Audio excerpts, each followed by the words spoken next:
Ya, halo pemirsa, apa kabar Anda hari ini? Langsung dari studio IDX Channel Jakarta, saya Prasetyo Wibowo hadir dalam Market Review, program yang mengupas isu-isu yang menjadi penggerak ekonomi Indonesia. Live streaming kami bisa Anda saksikan di idxchannel.com dan pemirsa langsung saja kita ikuti Market Review selengkapnya.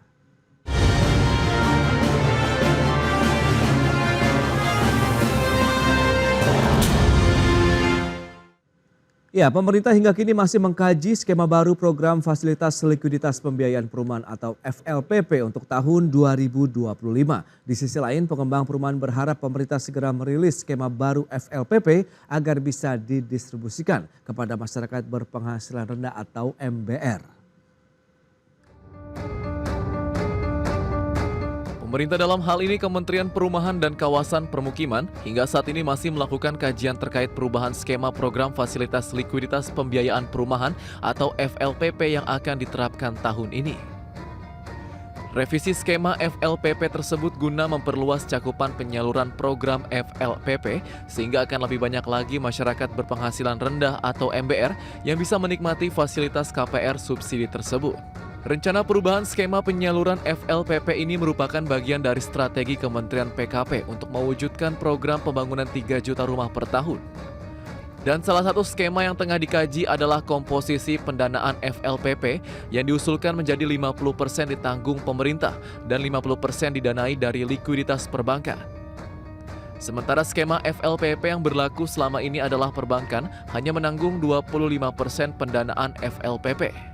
Sementara itu, pemerintah telah melakukan penghapusan bea perolehan hak atas tanah dan bangunan atau BPHTB dan persetujuan bangunan gedung atau PBG untuk masyarakat berpenghasilan rendah. Keputusan tersebut diatur dalam Surat Keputusan Bersama atau SKB yang telah ditandatangani oleh Menteri Dalam Negeri Tito Karnavian, Menteri Perumahan dan Kawasan Permukiman Marwarar Sirait, serta Menteri Pekerjaan Umum Dodi Hanggodo. Meski demikian, tantangan Kementerian PKP juga tidak kecil dalam mewujudkan program pembangunan 3 juta rumah per tahun. Hal ini seiring langkah Presiden Prabowo Subianto melalui instruksi Presiden nomor 1 tahun 2025 tentang efisiensi belanja dalam pelaksanaan anggaran pendapatan dan belanja negara dan anggaran pendapatan dan belanja daerah tahun anggaran 2025 yang dengan tegas meminta jajaran di Kabinet Merah Putih dan pemerintah daerah untuk melakukan penghematan anggaran. Jumlah total anggaran pemerintah pusat dan daerah yang akan dihemat mencapai 306,69 triliun rupiah. Jakarta, berbagai sumber IDX Channel. Ya, pemirsa, untuk membahas tema kita kali ini, menanti kelanjutan program FLPP perumahan di tahun 2025. Kita sudah tersambung melalui Zoom bersama dengan Bapak Anton Sitorus, pengamat properti. Halo Pak Anton, apa kabar? Baik Mas Pras. Baik, terima kasih juga atas waktu yang disempatkan ini Pak Anton. Kalau kita bicara mengenai sektor perumahan, lagi-lagi FLPP ini menjadi salah satu program dari pemerintah yang ditujukan untuk bisa membuat harga rumah semakin terjangkau, khususnya bagi masyarakat berpenghasilan rendah ini tengah dinantikan. Tapi sebelum membahas lebih jauh, review terkait dengan pembangunan perumahan bagi masyarakat di tanah air, terutama bagi MBR sendiri, sudah sejauh mana nih Pak Anton? Ya, kalau yang saya perhatikan sih pertumbuhannya belakangan ini nggak banyak juga yang bisa dianggap sebagai pertumbuhan ya, karena kalau kita lihat kan memang dari tahun lalu pembangunannya kalau berdasarkan anggaran dari pemerintah melalui skema FLPP ini ya tidak jauh berbeda juga dari tahun-tahun 2003 dan sebelum-sebelumnya, jadi di kisaran 200.000, lalu kemarin sempat anggarannya berkurang tapi di kuartal terakhir katanya ditambah jadi sekitar 200.000-an ya. Yang saya tangkap sih begitu aja Mas Pras. Jadi pembangunan perumahan ini kan dengan kementerian baru yang mulai pertama kali berjalan ini kita belum terlalu melihat ininya ya, maksudnya Gebrakannya begitu. kinerjanya ya. Sebatas ini kan baru sampai saat ini baru sebatas ya pengumuman bahwa sudah sampai sekian, tapi masyarakat masih belum terlalu melihat hasil nyatanya gitu. Jadi masih batas rencana-rencana aja dalam pengumuman 100 hari program Kementerian PKP. Ya, menarik kita tahu pemerintahan saat ini Presiden Prabowo Subianto kan mencanangkan pembangunan 3 juta rumah begitu ya per tahun guna memenuhi kebutuhan tempat tinggal yang layak huni. Nah ini cukup realistis atau seperti apa kalau kita berkaca dengan sebelumnya 1 juta unit rumah sekarang menjadi 3 juta unit rumah? Ya, saya udah sering bicara sama teman-teman media ya bahwa kalau diperhatikan kembali rencana 3 juta rumah ini, ya kalau dari kacamata saya sebagai analis konsulan properti gitu ya, udah sering bilang bahwa ini terlalu berlebihan lah. Maksudnya karena ya aspek yang pertama aja gitu dari kapasitas kita ya Indonesia untuk membangun sejumlah itu dalam 1 tahun itu nggak mungkin gitu. Kita belajar dari pengalaman 10 tahun terakhir, pencapaian atau realisasi pembangunan perumahan buat rakyat itu yang katanya 1 juta per tahunan itu Oke. masih apa ya, kalau kita perhatikan lagi masih banyak kekurangannya gitu. Jadi kalau berbicara 3 kali lipat dari program yang kemarin, Oke. lebih tidak mungkin lagi. Jadi Oh. pada intinya saya melihat bahwa ini ya terlalu berlebihan lah. Baik baik. Nah ini menarik kalau kita coba langsung saja berbincang bersama dengan Bapak Joko Suranto. Beliau adalah Ketua Umum DPP Real Estate Indonesia ini. Bagaimana sih kita akan tanyakan update-nya ya terbaru terkait dengan sektor perumahan di tanah air. Kemudian bagaimana pembangunan nih perumahan-perumahan bagi masyarakat berpenghasilan rendah atau MBR sambil menantikan juga kebijakan FLPP yang saat ini juga masih dikaji, masih digodok oleh Kementerian Perumahan dan Kawasan Permukiman. Ya halo Pak Joko. Halo, apa Apa kabar kabar? Pak? Baik, baik Mas Baik, terima Bram. kasih nih Pak Joko atas waktunya. Tadi sudah kita sedikit berbincang begitu terkait dengan review dari pembangunan perumahan khususnya bagi MBR. Nah, bagaimana update-nya kalau dari sisi Ray ini? Apakah sudah sesuai dengan harapan? Kemudian apakah di tahun 2025 ini justru tantangannya juga yang masih cukup berat? Silakan.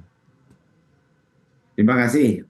Yang pertama, program 3 juta rumah ini pastinya hal yang bagus, menjadikan berita baik, address positif, minimalnya ada 3 hal yang positif. Satu, pemerintah melihat bahwa sektor properti ini bisa didorong memberikan kontribusi terhadap pertumbuhan ekonomi. Itu yang pertama. Yang kedua, ini juga address positif bagi masyarakat kita yang saat ini belum memiliki rumah. Kenapa? Pastinya ada kebijakan, ada stimulus yang akan diberikan. Yang ketiga, bagi industri properti sendiri, ini adalah sekali lagi membuktikan sesuai dengan survei riset kami yang kita lakukan dengan FEB UI bahwa setiap injeksi ataupun investasi di sektor properti 7 miliar dolar, maka akan memberikan kontribusi terhadap pertumbuhan ekonomi itu 0,5. Kita tahu tahun 2023 investasi di properti dari 2023 sampai sekarang, sampai 2024 itu selalu nomor 4. Tahun 2023 investasi di sektor properti adalah 115 triliun, kemudian tahun 2024 ini 122 triliun. Artinya tanpa terasa, tanpa pengakuan kita ini sudah memberikan kontribusi positif terhadap pertumbuhan ekonomi. Sisi lain PDB 14% dan serapan tenaga kerja dan seterusnya, pasti Pak Anton Sitorus lebih bisa berbicara banyak ini. Dan industri properti ini juga adalah sektor industri yang padat karya. Serapan tenaga kerjanya 14 juta sampai 17 juta, dan yang lebih hebat lagi adalah industri yang terkaitnya itu sangat banyak, 185 industri. Artinya hal-hal yang positif, address positif dengan program 3 juta rumah ini adalah sesuatu yang sangat positif. Tadi juga saya sempat mendengar apa yang disampaikan Pak Anton bahwa beliau belum begitu optimis. Kita pakai bahasanya lebih positif ya. Bahwa program 3 juta rumah ini memang akan menjadi sesuatu pertanyaan besar. Apakah bisa apakah mampu, dan sebagainya. Yang pertama tentunya kita tahu portofolio intervensi pemerintah atas pemenuhan kebutuhan rumah itu hingga saat ini yang reliable itu ada dua. Yang pertama adalah melalui FLPP, yaitu fasilitas likuiditas pembiayaan perumahan, juga pembangunan melalui Rutilahu. Semuanya itu yang terukur begitu. Oke. Jadi, nah, saat ini kita tahu bahwa tahun di 2025 ini, ini anggaran untuk kuotanya itu sebesar 220.000 untuk FLPP. Kemudian ada tambahan rumah tapera itu sebesar 30.000. Kalau kita menjadikan tolok ukurnya, maka 220.000 ini masih sangat jauh dibandingkan yang tadi 3 juta atau yang rumah perkotaan yang 1 juta. Ya. Maka ini yang harus kita rumuskan kembali, kita menunggu semoga Kementerian Perumahan dan Pemukiman segera bisa merumuskan roadmap-nya, desain kebijakannya. Kalau kami yakin Pak Prabowo sangat concern karena ini dijadikan sebagai distribusi ekonomi di desa sehingga tumbuh PDB-nya, sehingga juga ada stimulus keuangan yang ada di desa begitu. Oke, berarti FLPP bisa dikatakan masih menjadi game changer lah dari pemilikan rumah masyarakat dan juga MBR di Indonesia. Kita akan lihat seperti apa dampaknya kalau memang dari skema FLPP ini juga masih belum dirilis oleh pemerintah. Kita bahas nanti di segmen berikutnya dan pemirsa pastikan Anda masih bersama kami.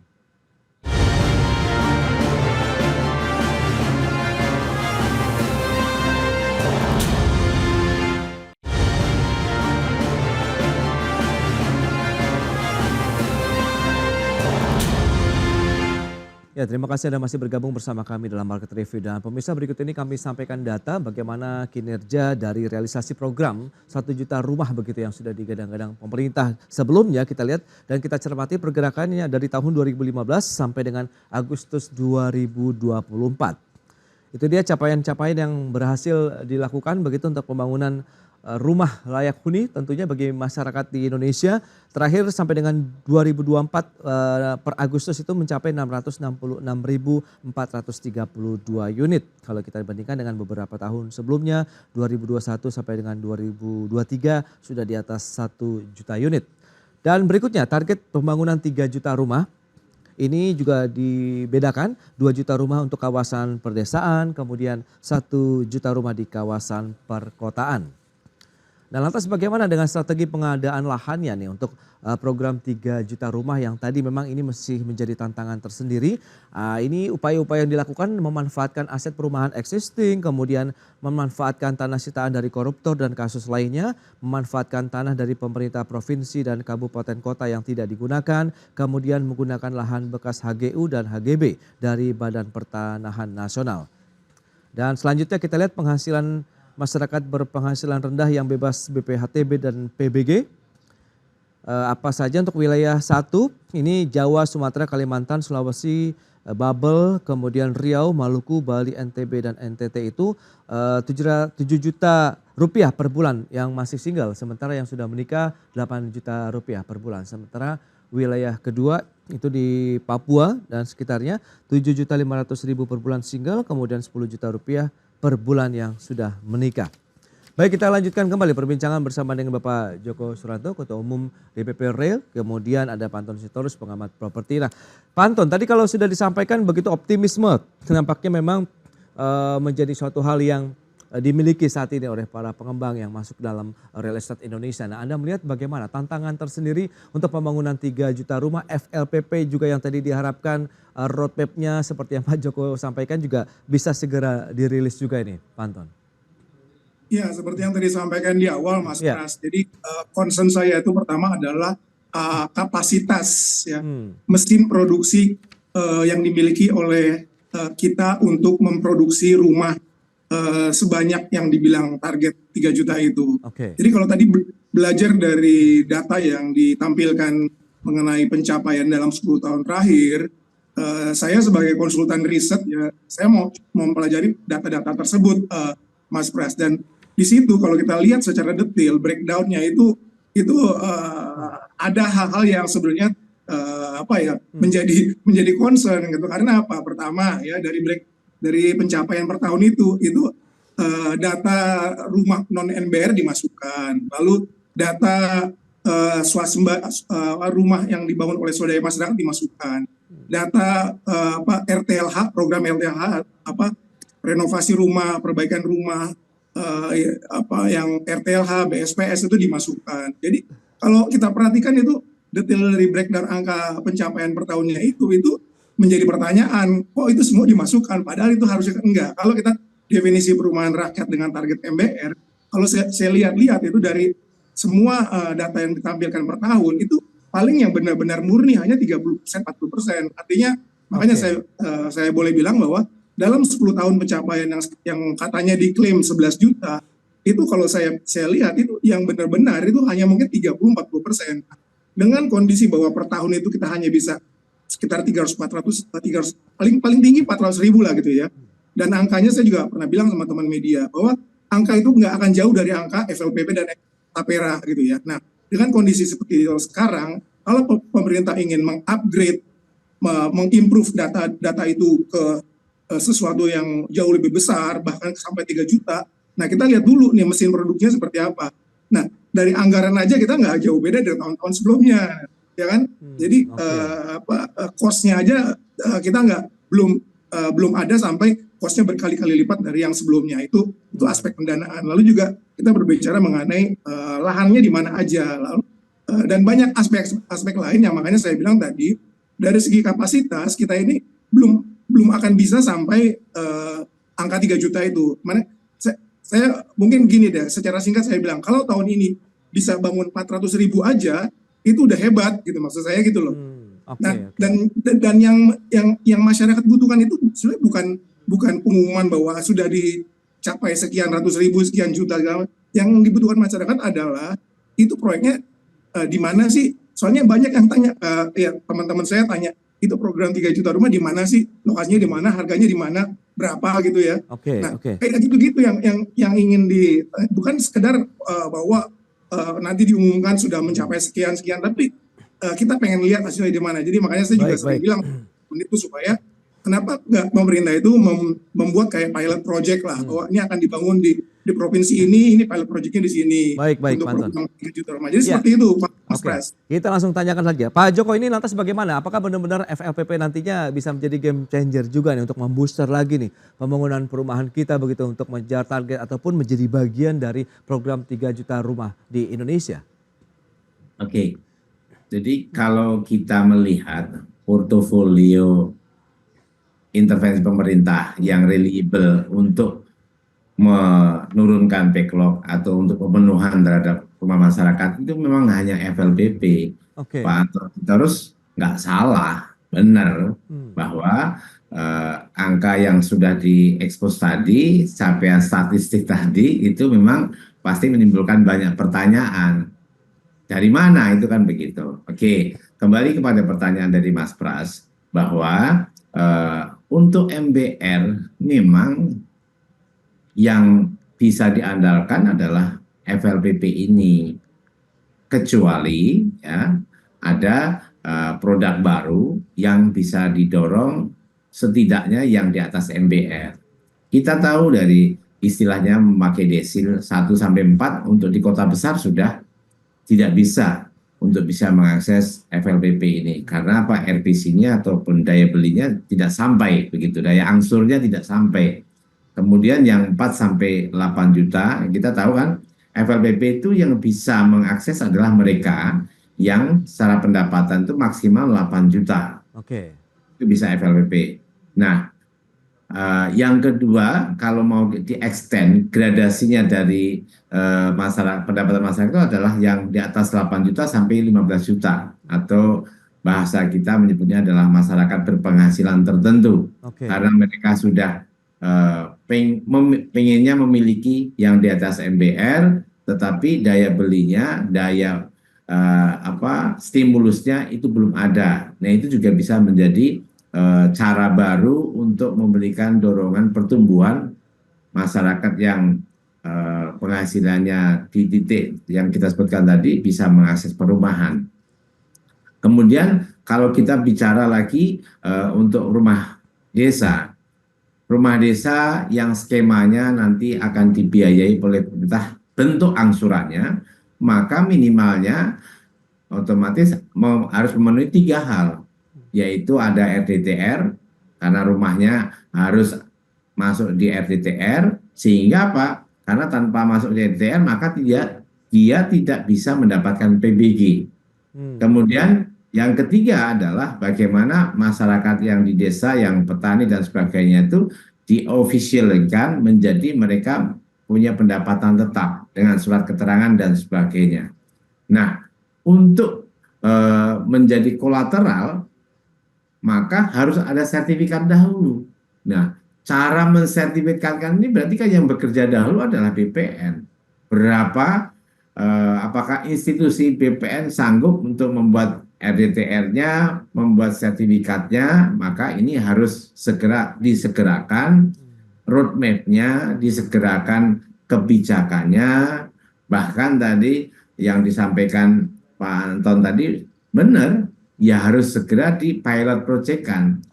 Ketika ada pilot project, maka kita mampu membuat satu gambaran kecilnya pada saatnya, ada beberapa feedback pastinya dari sisi pilot itu, project itu, sehingga itu bisa pada saatnya bisa dikerjakan secara masif. Baik. Jadi Kementerian Perumahan mesti segera bisa merumuskan hal-hal yang dibutuhkan, karena kalau yang saat ini dilakukan ini masih ngoprek saja FLWP yang secara terukur, secara label memang sudah bagus gitu loh.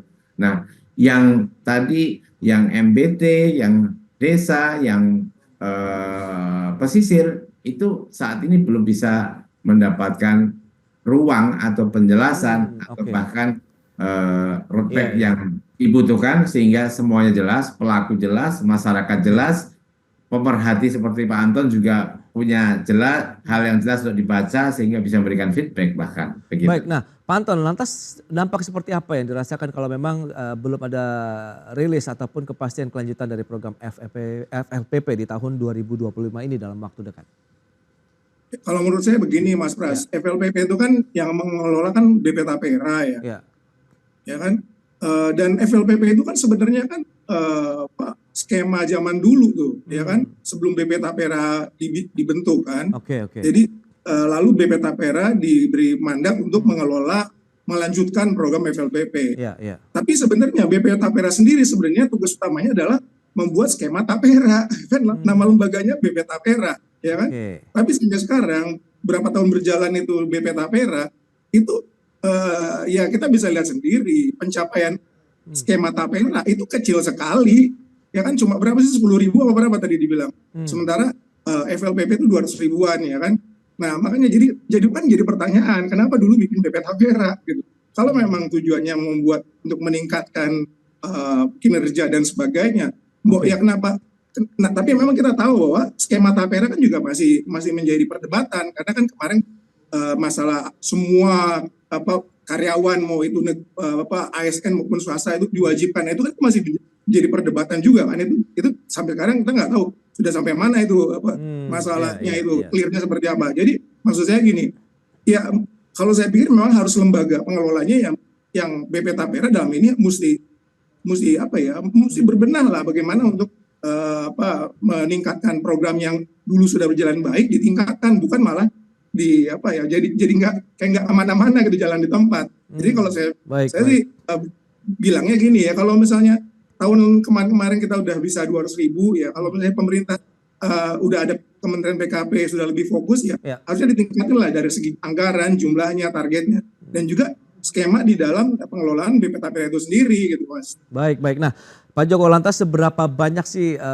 kita tahu stok rumah yang ada begitu, yang di sisi pengembang begitu, yang sudah tersedia atau ready stock begitu. Kita akan bahas nanti di segmen berikutnya, kita akan jeda dulu sebentar ya. Dan pemirsa, kami akan segera kembali sesaat lagi.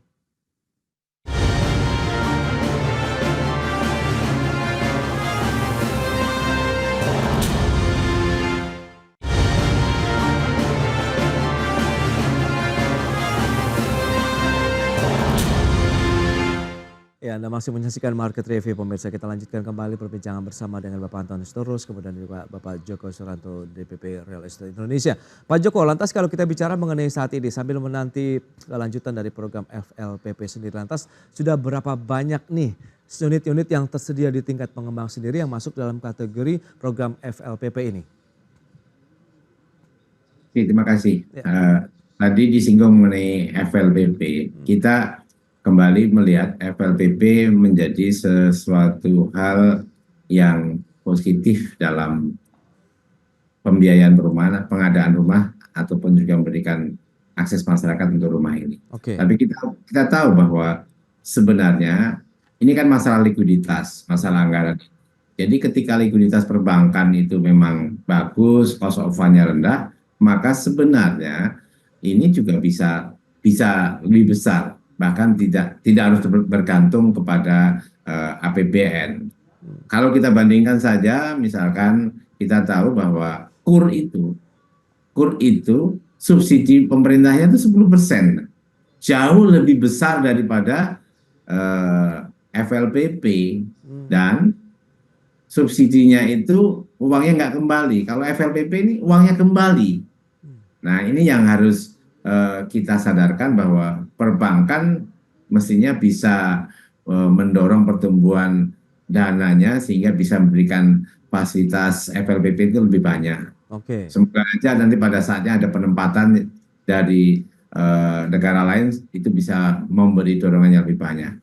Kemudian kalau kita melihat di tahun ini, kalau jumlah kafling yang tersedia saat ini itu sudah di atas 700 sampai 800 ribu. Kalau rumah ready stocknya ini sudah di atas 46 ribu. Okay. Kemudian yang sudah berproses di bank dan sebenarnya sudah mendapatkan persetujuan kredit ini sudah di atas 30 ribu. Artinya kalau kita dorong segera bisa realisasi, makanya kemarin saya juga bikin statement, jangan di hold, jangan dipaksa untuk menunggu perubahan skema yang sedang digodok oleh pemerintah. Karena apa? Sektor industri ini bukan hanya masalah backlog saja, tapi sektor ini sudah memberikan pertumbuhan ekonomi, sektor ini juga sudah memberikan serapan tenaga kerja, sektor ini juga sudah menumbuhkan 108 industri, sehingga kebijakan apapun itu adalah bagaimana membuat masif, membuat lebih baik, bukan untuk membuat hal-hal yang secara sistem, secara ekosistem ini sudah berjalan sekian lama. Betul bahwa FLPP ini pertamanya adalah dicetuskan oleh zamannya Pak SBY, dan ini terbukti sebagai intervensi pemerintah yang secara label bertumbuh dan menghasilkan banyak hal. Bahwa ada kekurangan, misalkan adanya catatan bahwa salah sasaran dan sebagainya. Sebenarnya kita ini atau perbankan kan mempunyai tool, punya modul untuk bagaimana bisa memverifikasi.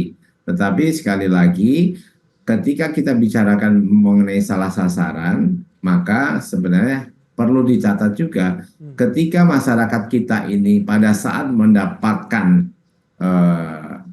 fasilitas rumah FLPP ini, maka ketika bertumbuh mestinya kita juga lebih senang, kan begitu. Jadi bukan juga dicurigai.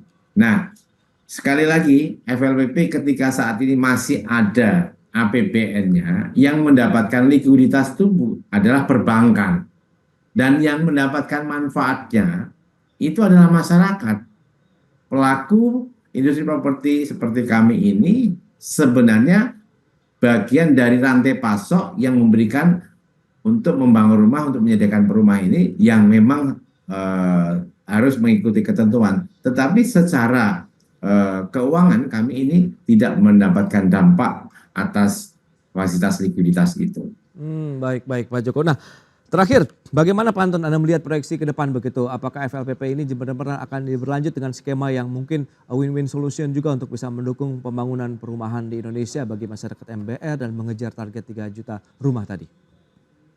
Ya semuanya itu tergantung pemerintahnya lah Mas Pras. Maksudnya kalau pemerintah memang memberikan perhatian ya seperti yang diharapkan Pak Joko juga bahwa skema ini bisa terus berlanjut, syukur-syukur bisa ditingkatkan anggarannya, di samping ya skema-skema lain ya seperti Tapera gitu itu perlu dicari penyelesaiannya karena sebenarnya yang lebih utama sebenarnya Tapera bukan FLPP. FLPP ini hanya kelanjutan aja. Nah, kenapa Taperanya nggak dikembangkan? Jadi ya harapan kita lah, maksudnya semua gitu ya supaya program ini bisa berjalan dengan lebih bagus lagi ke depan, anggaran diperbanyak, lalu koordinasi antara stakeholder yang tadi kayak Pak Joko bilang antara developer, lalu perbankan, yang penyedia modal, yang mungkin juga bekerjasama dengan BP Tapera, karena kan semua dikelola di situ, itu supaya bisa lebih baik lagi ke depannya. Saya pikir sih itu aja sih Mas Pras. Oke, baik itu dia, kita tinggal tunggu nanti bagaimana keputusan dari kelanjutan pemerintah sendiri dan semoga tadi semakin banyak jumlah yang diberikan, fasilitas yang diberikan ini semakin banyak juga masyarakat yang bisa mendapatkan rumah layak huni tentunya dengan harga yang semakin terjangkau. Baik, Pak Joko terima kasih banyak atas waktu sharing dan update yang diberikan. Pak Anton terima kasih juga atas analisis yang sudah Anda berikan kepada pemirsa pada hari ini. Selamat melanjutkan aktivitas Anda kembali, salam sehat, sampai berjumpa kembali Pak Joko, Pak Anton. Terima kasih. Ya. Terima Ya, kasih. pemirsa, jangan beranjak dari tempat Anda karena sesaat lagi kami masih akan kembali dengan tema menarik lainnya terkait dengan menjaga stok dan stabilitas harga pangan menjelang Ramadan.